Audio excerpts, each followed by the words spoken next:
and this is where we open up our inbox, pull out some of those queries that you've been sending in, and of course we've got Editor-in-Chief Adil by our side to help put things into perspective. Hi Adil, how are you doing? First question is from Ajay Dhake in Pune, who drives a total of about 80 kilometers on a daily basis, and he's seriously considering the CNG option. Now what he wants to know is, can he get his hands on the Maruti Suzuki SX4 as a CNG variant? Also, if he was to go for the standard car, is it possible to fit an aftermarket CNG kit without voiding the warranty? Also, are there any other cars that you recommend that come with a factory-fitted CNG kit? Ajay, the SX4 doesn't come with CNG. In fact, all the CNG cars which are there on the market from companies like Hyundai and Maruti are all in the genre of the small mini car segment. So, moving up to the big class like the SX4, I think is a tough call.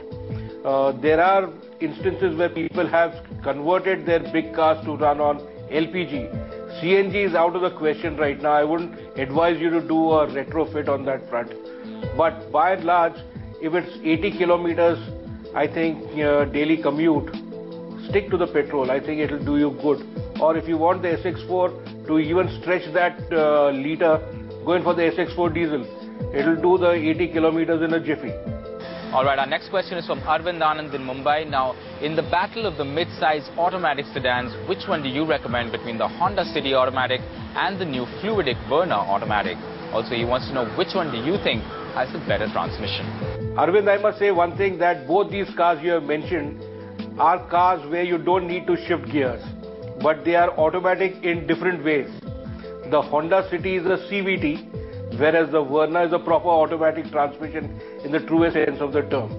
So both don't allow you to shift gears when you are commuting or driving in tight commuter spaces, but both operate on totally different principles.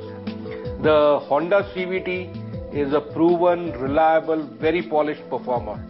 And considering that you're talking Honda, so I'm presuming that you are meaning cars with petrol engines mated to automatic transmissions.